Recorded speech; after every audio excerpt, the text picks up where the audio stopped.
All right, y'all. I'm very excited for today's podcast. I know I always say that, but this has been one in the making for, almost the last 2 years. John has been a client and a friend of mine, and I'm just kind of obsessed with this guy because what he believes is what I believe. We are just both so passionate about what we get to do in this world, and I am so excited to have you here. John Miksis, one of my longtime clients and the founder of the absolutely world famous global viewpoint. Thanks for being here.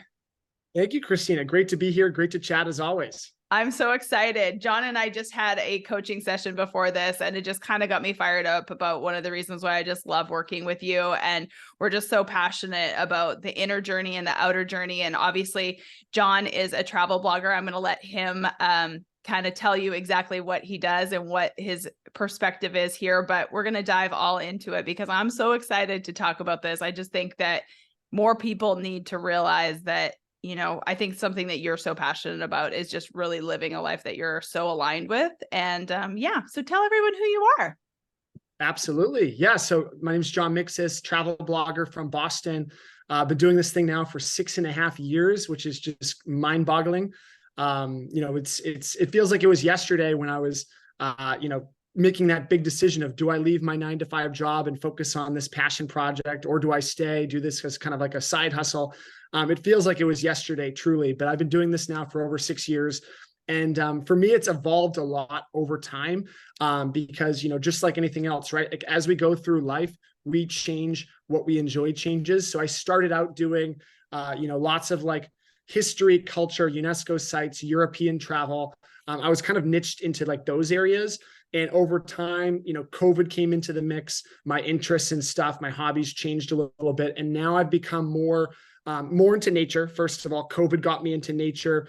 So instead of doing all these European adventures, international adventures, focused more on nature, national parks and things like that.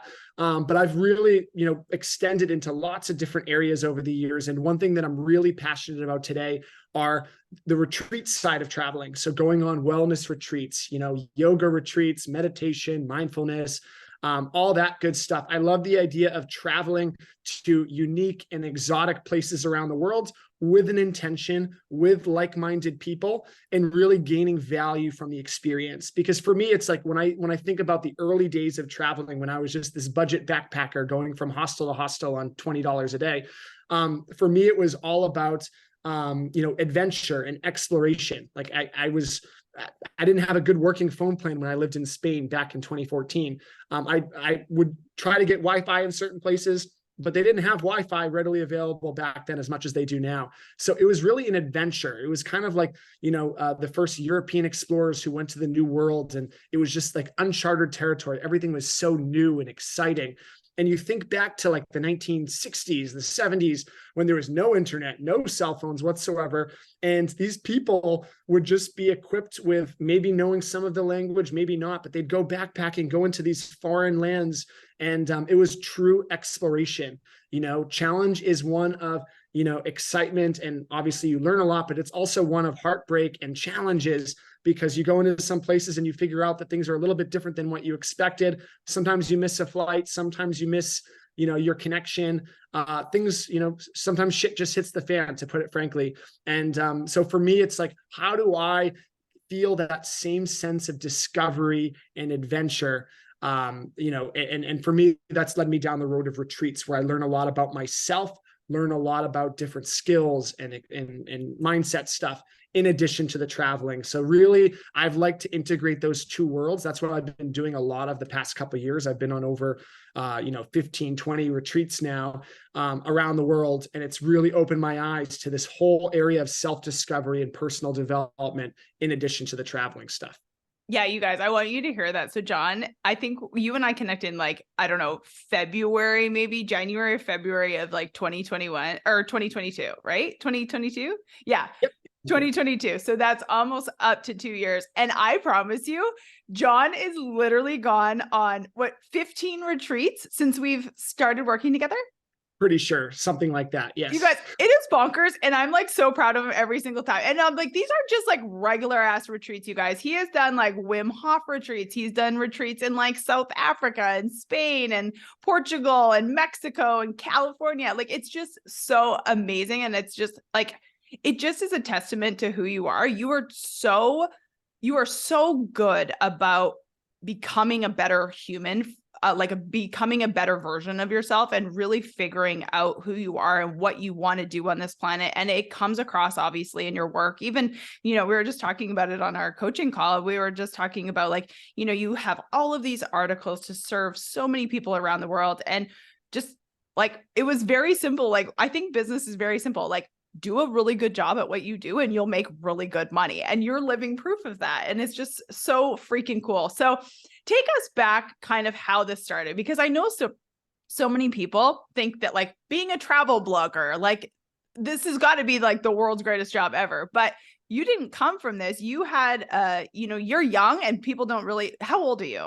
29. 29 years old, you guys. And he's been doing this for like 6.5 years, but you started off in the financial world. So tell us kind of how, I think your journey of leaving finance to actually do this full time was so good, because obviously everything we talk about on this podcast is about making a decision. And one thing I know to be true about you is you make some quick ass confident decisions, which I think is so amazing. And I want people to hear this. Thank you, Christina. So yeah, so basically going back to when I was in college, I was a finance major in college. After college, I got into, financial consulting and, worked for 2 companies over a 3-year period after school. And for me, it was, it was good work. I mean, it's work is work, right? Like nothing's perfect. It's not like everything is, rainbows and sunshine every day. But for me, I did gain some valuable skills from that experience. I did gain some valuable life lessons from that experience. And obviously, finance and business, like that is really helpful when you're starting your own entrepreneurial path in this, digital travel space, right? So it actually absolutely had some applications that I'm still seeing today. But for me, it was something that I wasn't fully passionate about. It was something that I didn't see myself 10, 15, 20 years from then to continuing like that trajectory. And for me, traveling like in college was so important to me. Like I studied abroad in Spain, in Barcelona. After college, before I started full-time work, I worked as a teacher, a volunteer teacher in Valencia, Spain for the summer. So traveling has been an incredibly important part of my journey. And so for me, it was scary at that time when, I was about 23 years old, 24, when I decided to make this jump into this totally unknown, different world. But having said that, I did set myself up for success. I didn't just fully jump into it without knowing what I was doing. I had already started to lay the groundwork for this stuff. I had started travel blogging in 2017. And in May of 2017, we're talking August of 2018 when I mustered up the confidence and the will to leave that job and focus on this full time. I love that. I want to stop you there. No, I love that you said that, because I've talked about that 100 times. Like, you got to pay your bills in the beginning. And I know that there's a lot of people, like I remember always Mel Robbins said, give yourself 90 days, quit your job and give yourself 90 days to figure it out. And I'm not Mel Robbins. I'm here to tell you, we all got to pay our fucking bills. And there's a positive and a negative to putting so much stress on yourself to make it work. But why did you start travel blogging in the beginning? Like, what kind of got you to go, okay, I'm going to start blogging about my travels? Because I think that that's the first action step and the first decision that got you where you are today. And I just want people to realize that. So like, how did that start? So pretty much like everything, when I go back to like high school, college and stuff, everything that I became good at, I had to make it my world. Like when I was in track and field in high school and college, it was like, I made track and field and cross country my world. I thought about it all the time. When I wasn't running or doing workouts, I was thinking about it. I was, strategizing with teammates about how the race would go and stuff. And that's always been a key element of success, I think, for me. So for me with travel, it's like, I enjoyed it so thoroughly in college and during that summer after college that when I started working full time, I was wearing, a nice button down outfit every day, going into an office. And, I would say a very artificial environment where it wasn't like I was out exploring the world with my backpack on, I was in a very confined workspace. And I was like, I'm missing something here. And then I had to think back, well, what really caused me to feel super alive when I was in college? And that was travel. And so for me, it was like I wanted to get myself in a space where I was making travel my world. So to answer your question, during those early days, traveling for me was like blogging and stuff was literally just a form of like my own personal diary. I didn't know you could make money on it. I didn't know that you could, have advertisers and get free accommodations, free stays. Didn't know you could, I certainly didn't know you could make a living from it and make a lot of money from it. Back then, it was just a pure hobby, something that I enjoyed, something that helped me to pass the time. Back then I didn't have much vacation time with my job, with my employers. So it was important for me to make traveling my world and to feel that wanderlust, that inspiration. So it was just a very natural, organic thing that I just decided one day, okay, I'm going to go on, make an Instagram account and just share photos from my past trips. And it gave me something to do, something to think about, something to dream about in the future. And, one thing led to another. And I realized, okay, there's actually people doing this that can make money, and people are very clever. Like, there's a million different ways to make money. There's never been more ways to make money than there are today. And I realized, okay, if I can learn some valuable skills like SEO, like storytelling is a skill. How can I provide value to my readers? How can I provide value and inspiration? When people go on my Instagram page or they go on my blog, I want them to feel inspired. I want them to feel passionate. I want them to go away with real value that they can bring into their lives. I want to make their day a little bit better. And that was really something where, it was organic. It was over time, it turned from just like a personal diary and maybe some friends, family, some people online, like a small group of people that were following my stuff. And over time, as I learned some skills, got a little bit more serious about it, you get to that next level and you get to that next level. And there's no, it wasn't like a clear trajectory. There's ups and downs, of course. And, but it was just something that I loved, something that I enjoyed. So it was, from that perspective, it was easy. Okay, you guys, I want you to listen to exactly what he said, because my most successful people that I've had on this podcast, John is one of them. Every single person who has been on this show has said, when I think about Trader Joe's list, when I think about Carbaholic, when I think about Dan Rooney, when I think about so many of my guests that have been on, 200 people that have been on this podcast now, every single one of them has said, I did it because I was so passionate about it. And then I figured out how to monetize it. It's the exact same thing for me. I became so obsessed with this work and now I'm able to monetize it. John is the exact same thing. He was so passionate that he was living in because this is the number one thing that so many people say. They're listening to this podcast because perhaps they're working in a job, like put yourself in John's story. He was working in a job that he didn't necessarily love. It was a means to an end, but he was doing something else that was filling his cup, even if it didn't monetize in the beginning. And he was now able to figure out how to monetize it, and he monetizes it very well now. But it has now evolved. So you left your job, you started doing this full time, you figured out how to start monetizing it. And then, if we fast forward a little bit, something happened right around the COVID time. And I'd love for us to kind of talk about that, because I feel like that's right when I had met you, right after you had gotten COVID and you started realizing that you were going to make some changes in your life. And I think that this is a big part of the external journey and the internal journey. If you want to kind of talk a little bit about that. Absolutely. So just to give a little bit of context, with travel blogging, just like any other job, after a while, you get a little bit complacent. You kind of stay on that same path again. Like a lot of people, I would argue, there's some people that work at companies for 40 years. But instead of them working at a company for 40 years, they've done the same thing, 40 times, and it's like they keep doing the same thing over and over again. And the same thing happens with travel blogging, even though it is very dynamic and, the algorithms are changing, the tools are changing. But overall, for me, I got into this path of, going down the rabbit hole of analytics, the vanity metrics on social media, how much money could I make on the blog with advertising, affiliate marketing, whatever. And I found myself going down this path where this wasn't why I got into travel blogging, right? I got into travel blogging because of the passion, feeling that experience, like really feeling it in all parts of my being, that immersive travel experience, meeting the people, learning the local culture and customs, the food, the languages, all of that good stuff that traveling brings. That's what got me into this space. But I found that 3 or 4 years into it, I was starting to focus on some of the wrong things. So that led me to around late 2020, early 2021, when I got COVID. And at that point in time, I wasn't doing, I wasn't putting in the personal development stuff. I wasn't really focused on this world of, self-discovery and making yourself better.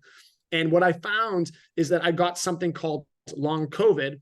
I got COVID in November of 2020, and the symptoms didn't go away after 4-6 week period. And I started asking questions. What's going on? Why is this happening to me?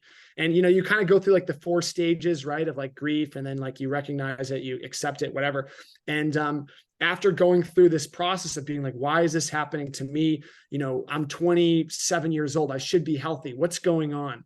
And that led me down, that opened my eyes to a different part of the world, frankly. And like meditation, mindfulness, just generally eating well, trying to get better sleep. Like I wasn't taking care of myself, to put it really frankly. I wasn't taking good care of myself. At age 27, I'd wake up every morning nice and early, and I'd work pretty much all day until the evening, and I wouldn't sleep that well. And I wasn't eating. I wasn't really conscious about what I was eating. I wasn't really conscious about exercise.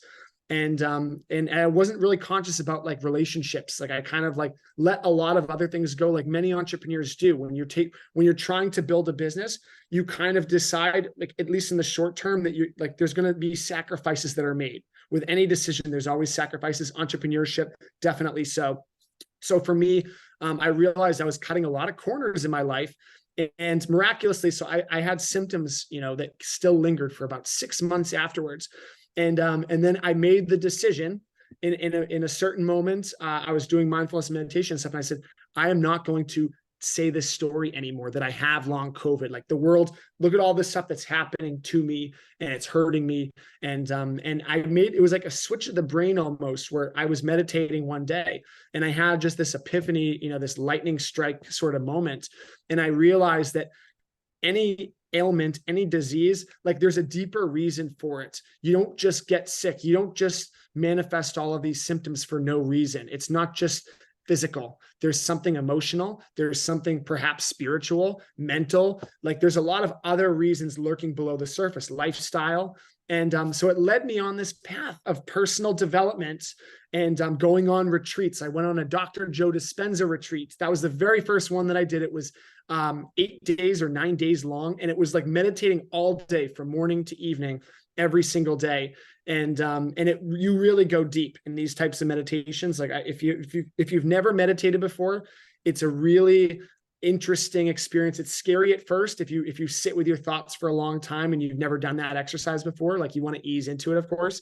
But for me, it was like night and day. After that experience, I was able to get a lot of valuable insights, and it made me realize that my job, my lifestyle was not healthy, was not conducive to living in my highest vibrational state. So after those retreats, I started to go on more of these experiences. I started to implement more, of these ideas into my life. I hired coaches like Christina to help me. And it led me down this path of figuring out, okay, what's next? How can I provide value? How can I make every day count? And look at life as the precious, beautiful thing that it is.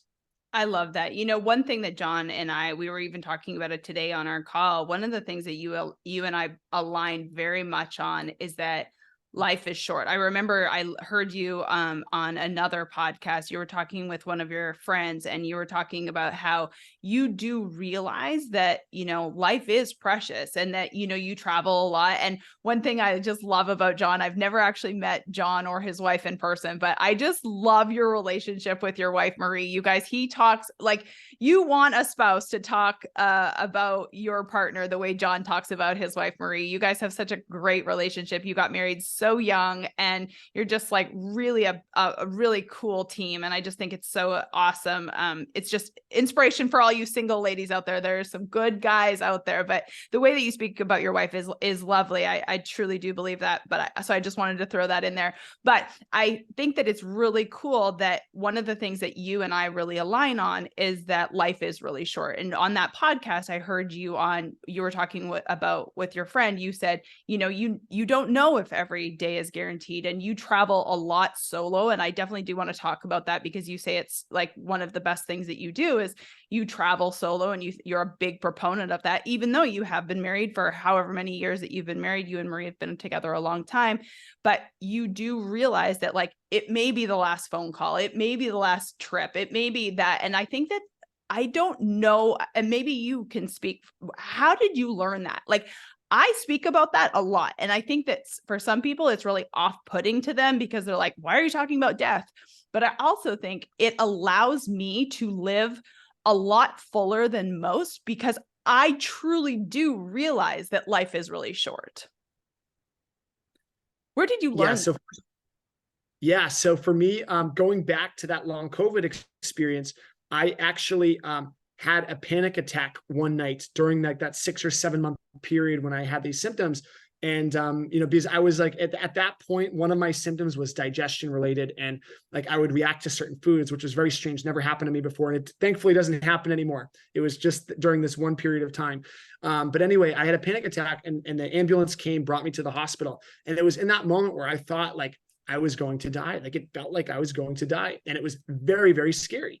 And so that, having that experience was very, like, it showed me my mortality, because I think as a young 20 something, it's hard to think in the future that way. It's hard to, we're really good at least I'm very good at ignoring that we're going to die someday, that everybody has a beginning and an end. And so for me, it was like, that wasn't on my radar. That wasn't in my awareness until that moment. And then beyond that, I'm not going to say I'm perfect about it. I'm not going to say that every morning I say affirmations in the mirror or write down in my journal that I'm going to die and here are all the things that I want to do today in case I was dying tomorrow. I'm not perfect, but it is something that from time to time I become aware of. And it's important for me, because if you're not enjoying what you're doing, what's the point? I think a lot of people, including myself, here's just one other example with travel blogging. I kind of told myself, okay, I'll put in all this work now, and then someday I'll amass wealth. Someday I'll retire and have a nice beach house, with an infinity pool, and like retire. And that's going to be it. But it's like, what can I be doing right now to make a difference for myself, for the people around me? How can I bring value to this world, to this planet, and enjoy what I'm doing? Like, that is something that I'm very aware of. And I try my best to remind myself that way. I love it. Yeah. Because so many people, like you and I've talked about this 100 times, but like so many people are just like living a very monotonous life for the one day. One day I'll retire. One day I'll do this. One day I'll lose the weight. One day I'll get married. One day. But like, now is the day. And I think really understanding that is one of the best gifts that you can possibly, and I'm not like affirmations in the mirror every single day either type of person, but like just knowing that in the back of my head that like, what are you fucking waiting for? Like, life is now, enjoying the experience now, enjoying the sunshine now, enjoying, John's lucky enough to travel the world. Well, he's created the life to be able to travel around the world and do what he loves. And he's made a lot of hard decisions in order to do that. And there's a lot of sacrifices, just like with everything, but, enjoying the current and the now. And I love the fact that you have the last 2 years that I've known you, you've really invested heavily in these retreats. So now you're not only traveling just to travel, like just to be a travel blogger, but you have literally immersed yourself in a way in which to travel the world and also, become a better human, learn more about yourself, learn more about your occupation. And doing these retreats. And, you and I've talked about over the last year and a half, we've been talking about like you hosting retreats because you're just so frigging passionate about these retreats and what they've been able to bring to your life. And you've been able to see the world. So why do you think people should be going to retreats? Because, I've hosted many retreats over the years. I probably hosted 5 or 6 retreats over the years. And I will tell you, most people are scared to death to go to a retreat because they don't know anyone. And yet I have never had a person leave one of my retreats saying that it wasn't one of the best experiences of their life. So what do you think about retreats? Why are you so passionate about them? And like, what type of retreats have you been to? Kind of give us the 411. Absolutely. So to start off with my experience and my observation of kind of the travel industry is I, like many others, like to go on Instagram, like to check social media and stuff. And I think that traveling, especially since this age of social media, has become less about that immersive, deep cultural experience. And it's become more about getting likes on social media. And this isn't just bloggers and influencers. This is everybody, you know, the way that the dopamine receptors work in the brain. I know all about the science of this stuff. We don't fully understand it all, but it's most people, including myself, we're traveling from a place of like, okay, like, let me check this off my bucket list. Let me, you know, a lot of people just travel just to say that they've been places. Let's be honest that there's a lot. Gosh, you go to places nowadays and like, you'll be at like the fanciest restaurant. I remember when I think we were in Italy, and like literally no one even ordered food. All they cared about was taking the fucking photo of the place.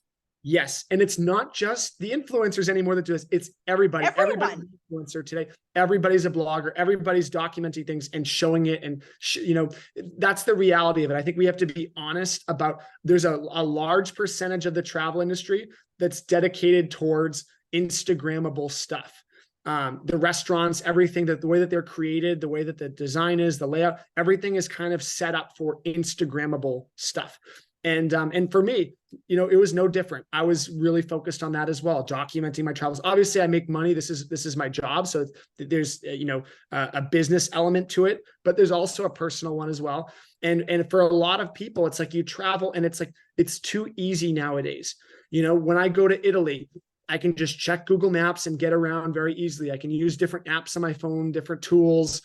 It's so much easier to travel today. People are speaking English around the world more than ever before. It has never been so accessible and easy to travel. So for me, it's like after a while, it's like going out to dinner every night. You know, if you go out to dinner one night a week, you enjoy it, you like it. If you go out to dinner every single night, eventually the novelty wears off. And I think that traveling can be the same thing. If you're kind of doing the same thing over and over again, which I think a lot of people do, it becomes a little bit less of a deep experience, and it becomes a little bit more materialistic and superficial in a way. And I know that that's not for everybody. Everybody has their own intentions, and I'm not casting judgment on anybody, but I know that this is the reality of modern times with social media. This is just something that we're all kind of dealing with and figuring out. But anyway, retreats offer a very different type of experience. Most of these retreats, you put the phone away. You don't check social media. You're not checking your emails. You're not checking, you know, having work calls. You know, you're fully present. You're doing things that you otherwise wouldn't do. You're learning new skills. You're doing meditations. You're doing yoga. You know, there's millions of different disciplines. There's a retreat in every different flavor that you can imagine, in every destination that you can imagine. There's many, many of them around the world. And for me, it's like a different way to connect with that spirit. It's a different way to connect with your deepest desires, to connect with people around you. I mean, how many times now you go out to a restaurant and, as you mentioned, people are on their phones. You know, people are just, you know, not even talking to one another. Like, this is the reality of modern times, that we've become very addicted to screen time, and we're not actually connecting with each other as much as we do. So you can go to a nice all-inclusive in the Caribbean and not say a word to anybody the whole week. Like, this is true. Just look around. And so retreats offer a respite. You know, you learn, you grow. It can be relaxing. There's different intentions for different types of retreats, but generally it's like more collaborative. You meet a lot of very interesting people from around the world, and you learn something new. You do new things. I think it's really important to shake up the routine a little bit. And obviously you don't need travel to do that. You can do something as simple as driving a different way home from work every day. There's very simple ways to do this in your own backyard. But when you're traveling, I find that retreats really like uproot you from your familiar patterns and routines, and it puts you into a space where, you know, you got to go with what's in here. And it's a really, really beautiful thing. And I recommend it to anybody. I love that. And you know, and John puts his money where his mouth is. I mean, like literally you've been to like 15 retreats, and I know a few of them that you've been asked to come and be, you know, someone who is doing social media and blogging for it. But honestly, John's paid a shit ton of money over the last 2 years to go really immerse yourself in these. I mean, you've done Wim Hof retreats, you've done all sorts of retreat. One of my clients, she does art retreats. Another one of my girlfriends, she goes and does like food retreats, like learning how to cook retreats, I guess. But like, she's done one in Italy, she did one in Morocco. Like, it's really cool to go and take yourself outside of your comfort zone to do those things. Is there any like, what is you? I mean, you're the blogger. Let's learn from you. Like, what are your top 3 favorite retreats at this point in time? And you don't have to name them if you don't want to, because I know you're probably like sponsored by a couple of them, but like, what are the ones that have just been the most impactful to you? Yeah, so this is, I mean, it's funny because I can give you the politically correct answer, which is all of them are great in their own separate way, and they are. There's a few that like obviously strike out to me, right? That stick out to me as like really being transformational. One of them is the Wim Hof retreat. So it's called Into the Wilds Within. And basically this guy, Joran, he's, he was mentored by Wim Hof. He learned the method. He was with him in the days when Wim Hof was considered crazy. Back in the early days, like now Wim Hof is very popular. A lot of households, people know him now, but 10 years ago, people thought he was a nutcase. And because he was doing cold immersion, for people that don't know, he goes into these very cold places and he submerges himself in ice cold water. He does breath work. And there's a whole methodology behind like science that's actually supporting what he does. And it's good for your health. It's good for your strength. It makes you happier, stronger, and healthier. And basically, like a lot of people, like from athletes in high school or college, for example, would know this, that you go and you submerge yourself in an ice bath and it reduces inflammation. And there's benefits with that it helps your recovery. It helps you, in a lot of ways. It boosts your blood vessels and veins in your body. It kind of gives you a biological upgrade because things will work a little bit better when you're exposed to a stressor.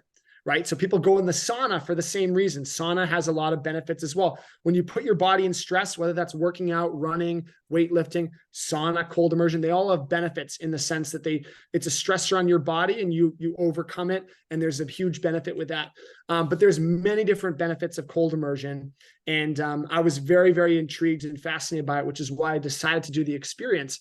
And basically, about a year and a half ago now, I went to Iceland on this Wim Hof method retreat where, we would jump into these ice cold rivers and lakes with just a bathing suit on, hiking to the top of a mountain. It's snowing out. It's really, really cold, well below freezing, and just wearing a bathing suit and hiking 2 hours up a mountain.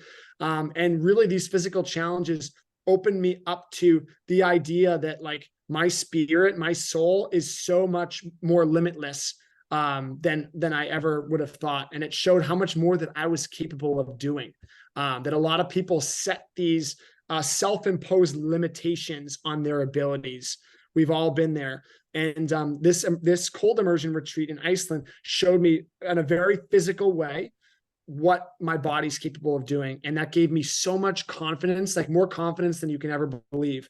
In that 1 week, it was a quantum leap in my personal development and, my willpower, my strength, everything like that. So really, really powerful experience. I would say that was like really like that set me on this path of personal development. It expedited the speed that I was going down this path anyway, for sure.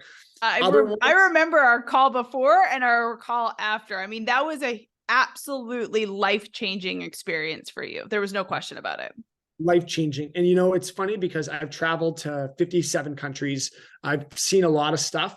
That 1 week in Iceland was just more growth, more learning, more just everything than I ever could have gotten just traveling conventionally. And obviously I've gained a lot of valuable experiences traveling as well, but this was just like next level. Absolutely. Yeah, to this day, John actually has a ice bath in the middle of his apartment in downtown Boston. I do. And I'm not going to pretend that I use it every day. I would like to use it every day. You and I were talking back and forth. I was jumping in this was winter. I was jumping in my pool. You were in your downtown apartment with your ice bath. And I think your wife was like, are you really setting this up in the middle of our living room? Yeah. That was a tough one. That was a tough issue. It still remains a tough issue, but I think it's worth having it. For me, it's like, if it's out of sight, out of mind, I like to have especially good things for your health and wellness, your well-being. Like it's important to make them easy and simple to do as possible, because when you create these barriers, if I had the ice bath where I had to fill it up in the bathtub every day and it took 20 minutes, I'd have to go to the convenience store, get ice, put it in. That creates a lot of excuses not to do it. But if I have it looking at me, staring at me in the face in the living room, I will do it much more often. So there's a method. That's so true. And you know what also was a big thing for you that I think is just like a little caveat side note that is, on topic of what we're talking about. Something that you have really realized over the last year and a half that I think is so important, because obviously you're a confident person, you make very fast, quick decisions, which I think is what everyone's ultimately looking for. You realized how you work best. And one of the simplest, but I think one of the most monumental things that you have done over the last year, which was like so simple and so easy, is you realized that working from home all the time obviously like was not the best thing for you. You wanted to put yourself in a situation that allowed you to be really a lot more healthy and focusing on your health. Just joining, like, what was it, Equinox or that gym, was like a huge shift for you. Absolutely. So Lifetime. So there's a Lifetime, sorry. Yep. So Lifetime. So, and this was like, honestly, like this was again, night and day, Night and deciding to day. go, signing up for Lifetime. It's a gym, but it's basically like a country club. Like the one that, like, there's like several in Massachusetts. There's like 5 or 6 in Massachusetts. This one in Peabody that I go to is like, I mean, it's got, multiple pools. It's got, tons and like every single piece of gym equipment you can imagine, probably like hundreds of fitness classes a week, like basically every type of fitness class that you can imagine. There's places where you can get work done with fast Wi-Fi, nice cafe with healthy food options. It's a really nice place. And in the summertime, when I signed up last summer, it was just absolutely amazing to sit outside, on the beach chairs, get work done, and then jump in the pool. If I was feeling like, lacking energy and stuff, okay, let's snap out of it, jump in the pool. There was a water slide there. You can go down the water slide. And that brought out my inner child. I love that water slide. So that was a big decision for me, was shaking up the familiar routine. I think as like an entrepreneur, at least for me, it becomes quite lonely. And when I'm traveling, obviously I'm around a lot of people, but when I'm at home, it's like after a while, it becomes monotonous and it's the same thing over and over again. So switching up my environment, going to a place like Lifetime, where the people that go there, it costs it's a decent investment every month. So the people that go there are investing in their health. They're probably, of higher socioeconomic backgrounds because they're investing in their health. They're probably business leaders. That I've met lots of people that are entrepreneurs like myself, business leaders and stuff. So you get to network as well. You're in the sauna with somebody and they own a company, and like, that's pretty cool too. So really all around, it was a great, great idea to do that.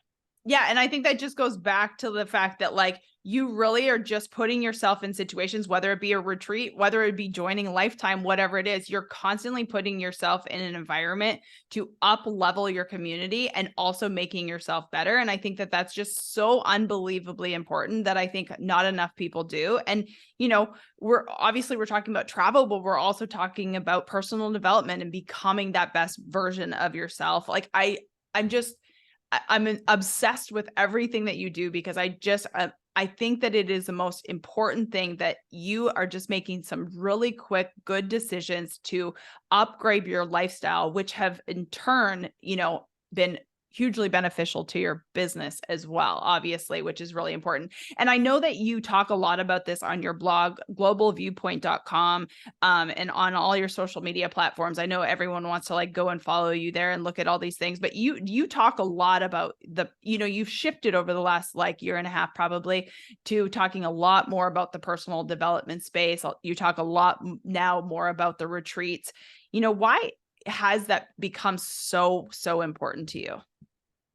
Yeah, I mean, for me, it's like really my goal as a travel blogger that I remind myself of, almost every day, is how can I provide value to my readers? Like really trying to put myself in the position of the people, the person who's Googling different things, right? Because ultimately my way of being discovered is on Google. When people search certain keywords relating to travel topics, I want to come up in those top spots. And that's how I get discovered. That's how I can help people. So for me, it's like, how can I provide value to people? And there's many ways of doing that. Like I'm not just focusing on retreats right now. I'm also focusing on, tips, how to save money on travel, how to travel more efficiently, how to, prevent you, to insure yourself in case something goes wrong. Like I focus on many different areas. I'll cover the points. I'll cover, the things to do, the beautiful places. I do a lot of listicle articles and stuff. But for me, it's like, how can I provide value that other people are not? So when I look up keywords, I'm an SEO guy. I like to look up keywords. What are people searching for on Google? How can I answer their question and provide them with more value than even what they were expecting? That's really my goal. So in the context of personal development, this is something that I think in the next 5 to 10 years is going to explode. I see this as like a part of the industry that eventually everybody's going to be on a wellness retreat. Right now, only very few people are, dabbling in this world. But I think eventually it's going to be like the world's getting more complicated. The world's getting, there's a lot of challenges today that didn't exist 20, 30 years ago. It's everything's evolving so quickly with technology and stuff. And I think it's really important to continue to work on our skills, to continue to find meaning and passion and purpose in what we're doing. I think that like generally across the board with millennials, Gen X, Gen Z, all of us especially are thinking like, how can I, enjoy my days? How can I really make a difference in the world? Like people aren't just tolerating working a job that they hate anymore. So as a result of these different things, I think that that retreats are a great way to, to come back, go away somewhere for a week with an intention. You come back totally refreshed, energized, and equipped with really good ideas that will benefit your life. I see this like this element of traveling, like personal development with travel. I see this as like it's going to continue growing and growing and growing. So the question becomes, how can I provide value? And obviously, I can provide firsthand experiences of the ones that I've been to, but I haven't been everywhere. So it's been important for me to also outsource and have other people support me in different areas of the website as well in different ways. But for me, it's like, how can I really add as much value as I can? And I see this as, incredibly valuable, absolutely valuable work. Okay. So if someone is thinking about doing one of these retreats, because I think that actually a lot of people, like I travel quite a bit, not near as much as you, but most people think I travel quite a bit. And I feel like I'm pretty comfortable with saying, okay, we're going to go here and I'm going to figure out what to do when we get there. But I feel like a lot of people go to the exact same place and do the exact same thing because they're so afraid to put themselves in a different situation. I think a retreat is like a fabulous way to go and do something completely different because most retreats are very curated, show up and do it.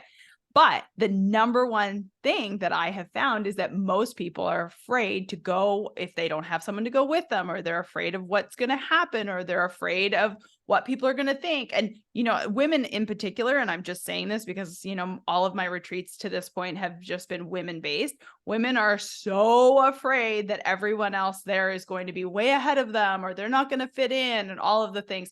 So what would you say to that person that's a bit intimidated to go to a retreat?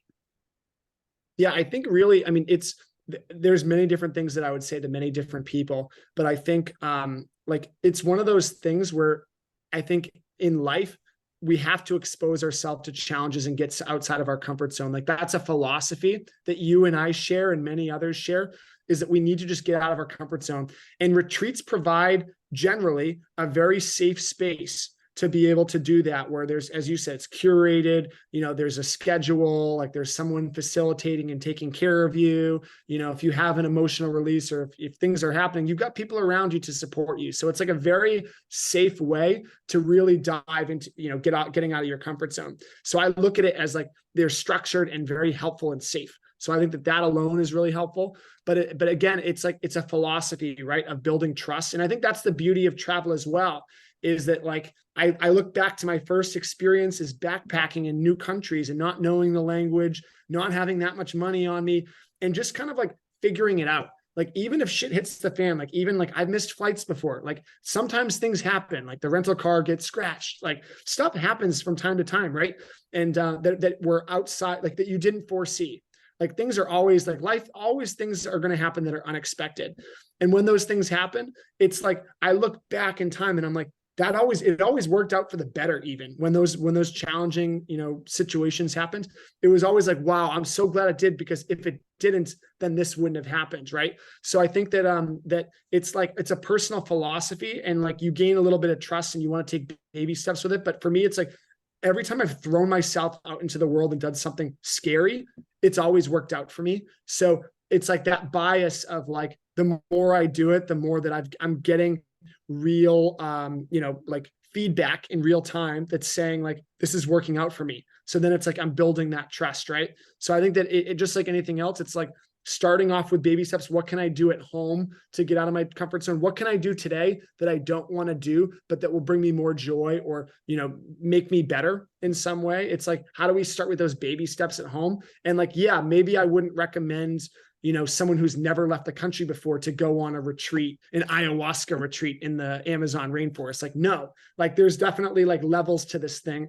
And it's a matter of like building that faith, building that trust. And again, retreats provide a very safe container to do that. So I recommend it. I think that you can start off with something like even like a weekend workshop close to home. There's lots of workshops out there. Just all you got to do is go on Google, search some stuff, and there's always personal development stuff happening, yoga events, things happening. Just starting local, just starting easy, and then maybe someday you'll want to go deeper. Oh, that is so good. You guys hit the back button like 4 times and listen to exactly what John said. That is the perfect way to start. Yeah, I'm actually hosting a client and we're doing a VIP weekend. We're going to a workshop too. So, and you're going to Tony Robbins next month. I mean, there's just so many ways that you can put yourself out there and build that confidence. And just like John said, do something different that builds the confidence and builds the self-trust. And the one motto that I always have is that everything works out for me. And John basically just reiterated that right there. No matter what happens, it always works out for you. So globalviewpoint.com, you guys can go and check out his website, check him out on Instagram, TikTok, all of the things. But before we end, because you are a travel blogger and everyone wants to know this, top 3 places you've ever been. We need to know. I'm writing them down myself. And then the number 1 place you still have yet to go, but you want to go. Oof. See, I know that's hard. I know. It is a hard one, but I came on here for hard questions and you're giving it to me. So this is perfect. For me, it's like, I love nature. So I mean, I like beautiful things, right? I love like natural beauty. And one place that has always had a special place in my heart is Switzerland. The Swiss Alps are gorgeous. And yes, it will cost you a pretty penny to get there, but I think it's 100% worth it. I look at it as like a tax that you pay for the beauty that you see. There's been many places like fairy tale towns, in the mountains of Switzerland with these turquoise lakes and rivers and just like absolutely beautiful scenery. You wake up every morning to, the cowbells on the mountain, and it's just like so quaint, so charming, so rustic, and so beautiful. So for me, like Switzerland is just a place that I'm going to continue to go back to again and again. I think it's got a good mix of like cities. You've got Zurich, Bern, Basel, and you've got these beautiful alpine places in the mountains that are absolutely stunning, and the food's good, the people are nice, and it's just like, for me, it's like a fairy tale land. It's like walking into a fairy tale. So Switzerland, like that's number 1. Got to keep it there. We'll see if that changes. Other places, I love Iceland for the same reason, like nature. It's very different than Switzerland. Like Iceland, it's colder climate, right? Very windy. It's an island, and it's got like really raw nature that you won't see anywhere else. Like you can literally rent a car from the capital, and in 2 hours you can explore glaciers, you can explore volcanoes, black sand beaches, epic waterfalls, mountains, valleys, like you name it, like everything is there. At night in the winter, fall, winter, and spring, you can see the northern lights, really beautiful as well. So Iceland for me, I've been there like 5 or 6 times. I've also been to Switzerland like 6 times. So there's a reason I keep going back to them. And I think like third for me is Lake Garda, Italy. We were just talking about this. I love it. I've already written it down. Lake Garda in Italy. So cool. Yeah. I love Lake Garda. It's like absolutely, for what I really love about it is it's really close to the mountains. It's close to northern Italy. It's only a couple hours from Venice and Verona. So it's in northeastern Italy. It's the biggest lake, by the way. It's a lot of people compare it to Lake Como. Lake Garda, it's very lively, absolutely stunning scenery. And it feels like Mediterranean. It feels like the Amalfi Coast or something. It feels like the Mediterranean. Like it has that vibe about it. Like it feels very Italian, but then like from the northern part of the lake, you drive 15 minutes, you're in this totally different climate with mountains, with these chalets, beautiful scenery. And so I just find it as like, it's a place, again, I've been to 5 or 6 times, and I've been many, many places. And there's obviously, I've appreciated all the places that I've been to. I loved, going to Bali, Indonesia. Oman is a really, really cool hidden gem in the Middle East that I really like. Colombia, Cartagena is really nice. Costa Rica has a special place in my heart. But yeah, I think like as far as, I think I started out going to Europe a lot in my travel blogger journey. So, and it's just like a logical step. It's easy and convenient to get to from the US. So those 3 destinations, I tend to keep going back again and again. It keeps drawing me in. So cool. And then lastly, the number one place you want to go that you haven't been yet. Number one place that I would love to go. Let's see. So that's a tough one. And I would say the Himalayas. I think the Himalayas. Oh, that's cool. Yeah, I definitely want to do some hiking there. I love to go hiking and just like, yeah, just the views. Like it's a very special part of Asia and that I haven't really seen. Like I've been to parts of Southeast Asia, I've been to China, I've been to the Middle East, but that particular part, like Central Asia and then like South Asia, I haven't really seen that much yet. And the Himalayas, I just feel like it's so epic, so jaw-dropping, and the culture in the mountains it's just like really untouched and remote. So that's high to do on my to-do list, hopefully 2024. Awesome. So good. John, tell everyone where they can find you. I'm so grateful you did this. Thank you. Absolutely. Yeah. So you can find me on Instagram. So my Instagram is global.viewpoint. I don't know if you're going to have show notes. I will. We'll put it all in the show notes. Perfect. And then my website, myglobalviewpoint.com. That's my travel blog. So, and then I'm on TikTok and stuff as well. But if you find me on one of them, you'll find me on the others if you'd like. So thank you so much, Christina. Oh my gosh. So fun. I just adore you. I'm so grateful for you. You guys, myglobalviewpoint.com. And you can also check out his articles. He has the most beautiful places in Switzerland. We were even talking about that today. Thanks, John, so much. Thank you, Christina. Take